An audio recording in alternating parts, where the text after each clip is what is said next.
নমস্কাৰ সকলোকে online study অন্য এটা ভিডিঅ'লৈ আপোনালোক সকলোকে স্বাগতম জনাইছোঁ। আজি আমি আলোচনা কৰিম মডাৰ্ণ ইণ্ডিয়ান হিষ্টৰীৰ কেইটামান প্ৰশ্ন। ইয়াৰ আগৰ ভিডিঅ'ত আমি কিছুমান প্ৰশ্ন আলোচনা কৰিছিলোঁ। আপোনালোকে প্লে লিষ্টত গৈ চাবগে পাৰে। আহক আমি ভিডিঅ'টো আৰম্ভ কৰোঁ। প্ৰথম প্ৰশ্ন, who is known as the father of Indian unrest? The father of Indian unrest বুলি কাক কোৱা হয়? তেওঁ আছিল বাল গংগাধৰ তিলক। বাল গংগাধৰ তিলকক ফাদাৰ অফ ইণ্ডিয়ান আনৰেষ্ট বুলি ভিয়েটনাম চিৰলে কৈছিল। ভিয়েটনাম চিৰলে তেখেতৰ কিতাপ ফাদাৰ অফ ইণ্ডিয়ান আনৰেষ্টত বাল গংগাধৰ তিলকৰ কথা উল্লেখ কৰিছে। তাৰ উপৰিও বাল গংগাধৰ তিলক হোম ৰুল লীগৰ লিডাৰ আছিল আৰু তেওঁ কৈছিল যে swaraj is my birth right. 2 number প্ৰশ্ন, who was given the title of the ambassador of Hindu Muslim unity for being the architect and a mastermind of historic Lucknow pact? যে লক্ষ্ণৌ পেক্টৰ হিন্দু মুছলিম ইউনিটিৰ এম্বেচাডৰ বুলি কাক কোৱা হৈছে? মহম্মদ আলী জিন্না। মন কৰিব, লক্ষ্ণৌ পেক্ট 1916 চনত হৈছিল আৰু তেতিয়া ইণ্ডিয়ান নেশ্যনেল কংগ্ৰেছৰ সভাপতি আছিল A.C. মজুমদাৰ। আৰু মহম্মদ আলী জিন্নাই মুছলিম লীগ গঠন কৰিছিল আৰু তেখেতক ambassador of Hindu Muslim unity বুলি সৰোজিনী নাইডুৱে কৈছিল।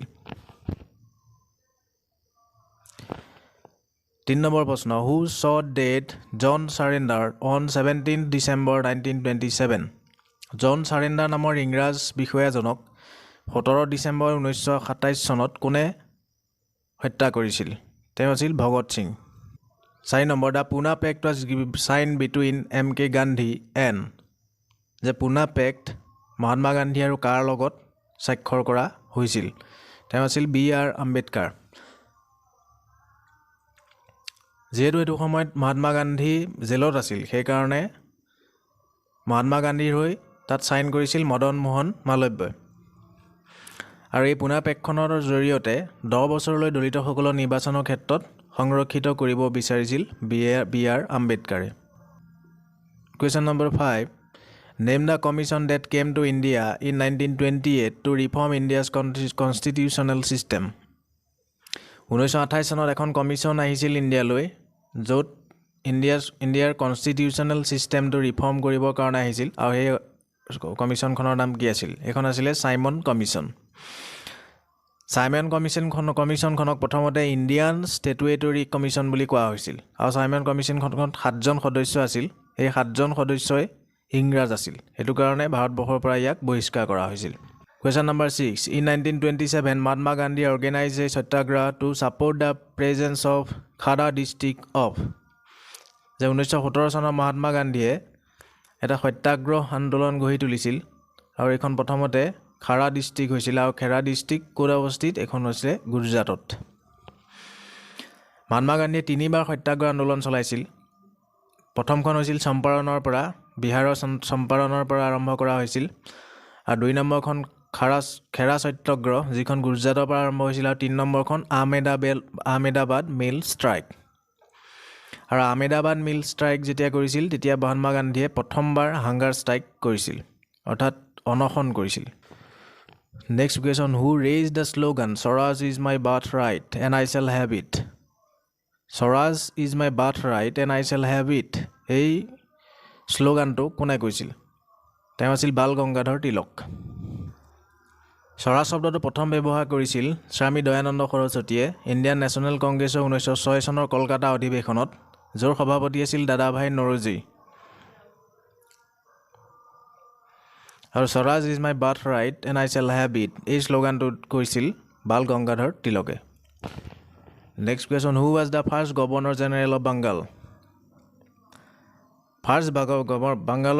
বংগৰ প্ৰথম গভৰ্ণৰ জেনেৰেল কোন আছিল? তেওঁ আছিলে ৱাৰেন হেষ্টিং। আৰু first governor general of India বুলি কাক কোৱা হয়? Lord William Bentinck. Lord William Bentinck আছিলে ভাৰতবৰ্ষৰ ফাৰ্ষ্ট গভৰ্ণৰ জেনেৰেল, আৰু first governor general of Bengal আছিলে Warren Hasting. Who gave the slogan back to Vedas? Back to Vedas এই শ্লোগানটো কোনে দিছিল? তেওঁ আছিলে স্বামী দয়ানন্দ সৰস্বতী। দয়ানন্দ সৰস্বতীয়ে 1875 চনত আৰ্য সমাজ প্ৰতিষ্ঠা কৰিছিল। তেখেতৰ 3খন বুক তেখেতে লিখিছিল। সেইকেইখন হৈছে সত্যৰথ প্ৰকাশ, বেদ ভাষ্য and Ved Bhashya Bhumika. Next question, in 1917 which movement was launched by M.K. Gandhi from Champaran. যে 1917 চনৰ চম্পাৰণৰ পৰা মহাত্মা গান্ধীয়ে কোনখন আন্দোলন আৰম্ভ কৰিছিল? এখন আছিলে সত্যাগ্ৰহ আন্দোলন আৰম্ভ কৰিছিল আৰু তেওঁ নীল খেতিৰ বিৰোধিতা কৰি সত্যাগ্ৰহ আন্দোলন কৰিছিল। Bishnoi movement was started against with. Bishnoi বুলি এখন আন্দোলন হৈছিল। বিষ্ণই এটুকুৰা ঠাইৰ নাম যিখন ৰাজস্থানত আছে, আৰু এই জেগাটুকুৰাৰ পৰা এখন আন্দোলন আৰম্ভ কৰা হৈছিল। সেইখন কিহৰ কাৰণে আৰম্ভ কৰিছিল? এগেইনষ্ট কাটিং অফ ট্ৰিজ, যে গছ কটা বিৰোধ কৰিবলৈ গৈ বিষ্ণই মুভমেণ্ট ষ্টাৰ্ট হৈছিল। আৰু এই বিষ্ণই মুভমেণ্টৰ পৰা অনুপ্ৰাণিত হৈ চিপকো মুভমেণ্ট আৰম্ভ হৈছিল। চিপকো আন্দোলন আৰম্ভ হৈছিল উত্তৰাখণ্ডৰ পৰা। মনত ৰাখিব, চিপকো আন্দোলনৰ লিডাৰ আছিল Sundarlal Bahuguna. Who was the founder of Banaras Hindu University. Banaras Hindu ইউনিভাৰ্চিটিৰ প্ৰতিষ্ঠাতা কোন আছিল? মদন মোহন মালভিয়া। 1916 চনত মদন মোহন মালভিয়াই বানাৰস হিন্দু ইউনিভাৰ্চিটি প্ৰতিষ্ঠা কৰিছিল। Next question, where was the Azad Hind Fauj founded. Azad Hind Fauj ক'ত প্ৰথমতে স্থাপন কৰা হৈছিল? ক'ত প্ৰথমতে জন্ম হৈছিল আজাদ হিন্দ ফৌজৰ? আজাদ হিন্দ ফৌজ ছিংগাপুৰত প্ৰথমতে প্ৰতিষ্ঠা লাভ কৰিছিল 21 অক্টোবৰ 1943। 1943 চনৰ 21 অক্টোবৰ তাৰিখে ছিংগাপুৰত আজাদ হিন্দ ফৌজ জন্ম পায়। আৰু ফাউণ্ডাৰ আছিলে ৰাজ বিহাৰী বোস আৰু কেপ্টেইন মোহন সিং। আজাদ হিন্দু ফৌজৰ প্ৰতিষ্ঠাতা আছিল ৰাজ বিহাৰী বোস আৰু কেপ্টেইন মোহন সিং। আৰু পিছত সুভাষ চন্দ্ৰ বসুৱেও এই আজাদ হিন্দ ফৌজত যোগদান কৰিছিল। Next question, Lord Cornwallis is known for. Lord Cornwallis ব্ৰিটিছৰ গভৰ্ণৰ জেনেৰেল লৰ্ড কৰ্ণৱালিছক কিহৰ বাবে জনা যায়? Permanent revenue system of Bengal. বংগৰ পাৰ্মানেণ্ট ৰেভিনিউ ছিষ্টেম, অৰ্থাৎ পাৰ্মানেণ্ট যিটো ৰাজহ সংগ্ৰহৰ যিটো ব্যৱস্থা, সেইটো তেওঁ প্ৰৱৰ্তন কৰিছিল লৰ্ড কৰ্ণৱালিছে। In which year was East India Company established. East India Company কোন চনত প্ৰতিষ্ঠা কৰিছিল? 1600 চনত ইষ্ট ইণ্ডিয়া কোম্পানী প্ৰতিষ্ঠা কৰা হৈছিল, 1600 AD। আৰু ইষ্ট ইণ্ডিয়া কোম্পানী যেতিয়া প্ৰতিষ্ঠা কৰিছিল তেতিয়া ভাৰতৰ সম্ৰাট আছিল আকবৰ। আৰু ইষ্ট ইণ্ডিয়া কোম্পানীয়ে যেতিয়া ভাৰতবৰ্ষত ফেক্টৰী খুলিবৰ কাৰণে পাৰ্মিশ্যন বিচাৰি আহিছিল, তেতিয়া ভাৰতত সম্ৰাট আছিল, মোগল সম্ৰাট আছিল জাহাংগীৰ।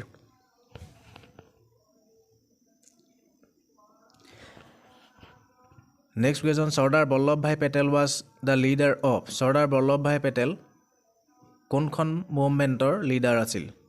এখন আছিল Bardoli Satyagraha. During their rule the British persuaded or forced cultivation in Madras to grow'. যে ব্ৰিটিছসকলৰ শাসনকালত তেওঁলোকে মাদ্ৰাজত কোনটো শস্যৰ উৎপাদনত অধিক জোৰ দিছিল?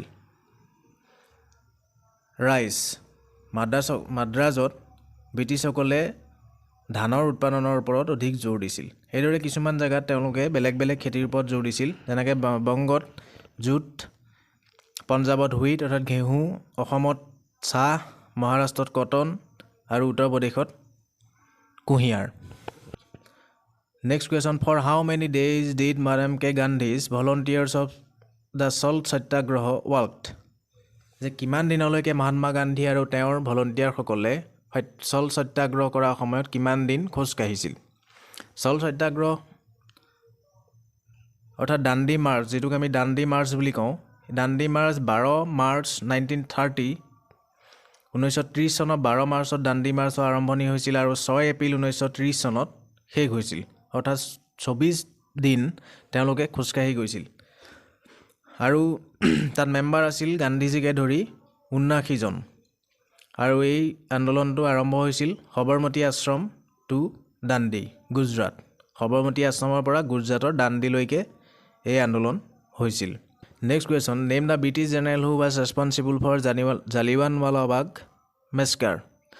যে জালিৱানৱালাবাগৰ হত্যাকাণ্ডৰ কাৰণে কোনজন British governor British governor general ৰেছপঞ্চিবল তেওঁ আছিলে জেনেৰেল ডায়াৰ আৰু জালিয়ানৱালা বাগৰ হত্যাকাণ্ড 13 এপ্ৰিল 1919 চনত সংঘটিত হৈছিল আৰু এইখন সংঘটিত হোৱাৰ কাৰণ আছিলে ৰাওলাট এক্ট অৰ্থাৎ ৰাওলাট আইনখন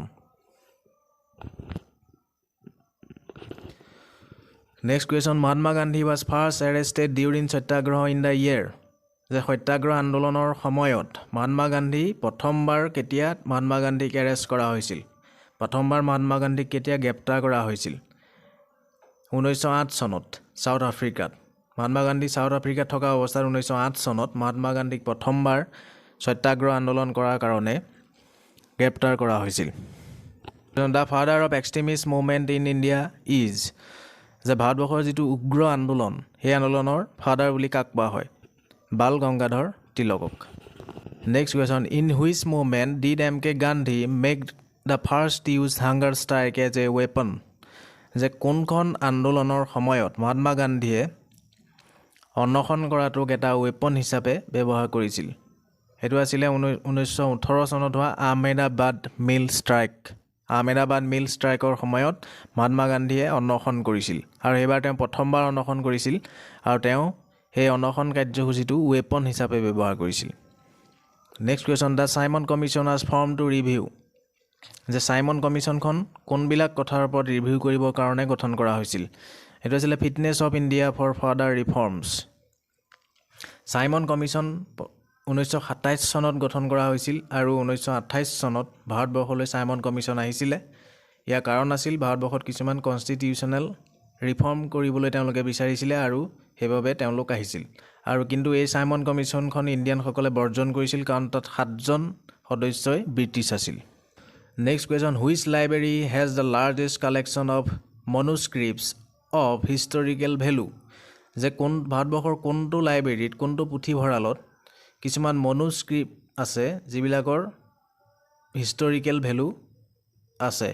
এইটো হৈছে খোদা বক্স অৰিয়েণ্টেল পাব্লিক লাইব্ৰেৰী বিহাৰত অৱস্থিত খোদা বক্স অৰিয়েণ্টেল পাব্লিক লাইব্ৰেৰী আৰু এই লাইব্ৰেৰীটো প্ৰতিষ্ঠা কৰিছিলে 1891 চনত খান বাহাদুৰ খোদা বক্সে next question who control maximum trade in the western coastal region during 17th century যে ভাৰতবৰ্ষৰ দক্ষিণ ফালে সাগৰৰ পাৰৰ যিটো অঞ্চল সেই অঞ্চলটোত 17 শতিকাত কোনে বেছিকৈ কণ্ট্ৰল কৰিছিল তেওঁলোক আছিল পৰ্তুগীজসকল আৰু ভাৰতবৰ্ষত প্ৰথম পৰ্তুগীজসকল প্ৰথম আহিছিল ভাৰতবৰ্ষলৈ 1698 খ্ৰীষ্টাব্দত পৰ্তুগীজসকলে প্ৰথম ভাৰতলৈ আহিছিল আৰু 1971 চনত তেওঁলোক গৈছিলগৈ গতিকে প্ৰথম ভাৰতলৈ অহা মানুহখিনি আছিল পৰ্তুগীজসকল যিসকল 1698 খ্ৰীষ্টাব্দতে আহিছিল আৰু তেওঁলোকে একেবাৰে শেষত গৈছেগৈ 1971 চনত আৰু তেওঁলোকে ভাৰতত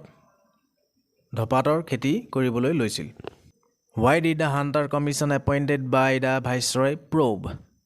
Viceroy probe কিহৰ কাৰণে হাণ্টাৰ কমিশ্যন গঠন কৰিছিল ইয়াৰ কাৰণ আছিল জালিয়ানৱালা বাগৰ যিটো হত্যাকাণ্ড তাৰ বিচাৰ কৰিবলৈ হাণ্টাৰ কমিশ্যন গঠন কৰিছিল ভাইসৰয় প্ৰবে in which year 26 January has celebrated as an Independence Day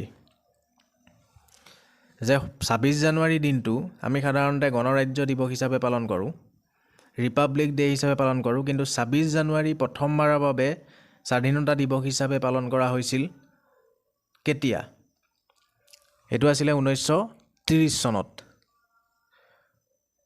1930 চনৰ লাহোৰ কংগ্ৰেছৰ লাহোৰ অধিৱেশনত জোৰ সভাপতি আছিল জৱাহৰলাল নেহৰু আৰু তেওঁলোকে 1930 চনৰ 26 জানুৱাৰীত ইণ্ডিপেণ্ডেন্স ডে হিচাপে পালন কৰিছিল ইয়াৰ উপৰিও 26 নৱেম্বৰ দিনটোক কনষ্টিটিউচনেল ডে হিচাপে পালন কৰা হয় next question which town city in India has got a tower named after Muhammad Ali Jinnah Muhammad Ali Jinnah নামত ভাৰতবৰ্ষৰ কোনখন চহৰত এটা টাৱাৰ আছে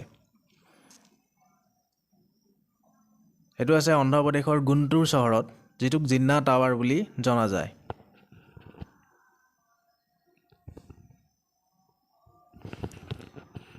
Who started the first English newspaper in India ভাৰতবৰ্ষত প্ৰথম ইংলিছ ইংৰাজী বাতৰি কাকত কোনে প্ৰৱৰ্তন কৰিছিল তেওঁ আছিলে J.A. হেকি জেমছ আগষ্টাছ হেকি 1780 চনত কলিকতাত তেওঁ বেংগল গেজেট নামৰ প্ৰথম ইংলিছ নিউজ পেপাৰখন প্ৰৱৰ্তন কৰিছিল লাষ্ট কুৱেশ্যন হু ৰোড সৰফৰোশী কি তামান্না অব হামাৰে দিল মে হে এই বাক্যষাৰ সৰফৰোশী কি তামান্না অব হামাৰে দিল মে হে এই বাক্যষাৰ কোনে লিখিছিল এই বাক্যষাৰ লিখিছিল বিছমিল আজিমাবাদী বিছমিল আজিমাবাদীয়ে 1921 চনত এই বাক্যটো লিখিছিল আৰু ইয়াক পিছত তেওঁ লিখি থৈ যোৱাৰ পিছত ৰামপ্ৰসাদ বিছমিলে এই কথাটো ক'বলৈ লৈছিল আজি ভিডিঅ'ত ইমানেই ইয়াৰ পিছতো আমি ইয়াৰ পাৰ্টকে বিভিন্ন প্ৰশ্ন আলোচনা কৰিম আপোনালোকে চেনেলটো ছাবস্ক্ৰাইব কৰি ল'ব আৰু প্লেলিষ্টত গৈ সকলোবোৰ প্ৰশ্ন চাব পাৰে ধন্যবাদ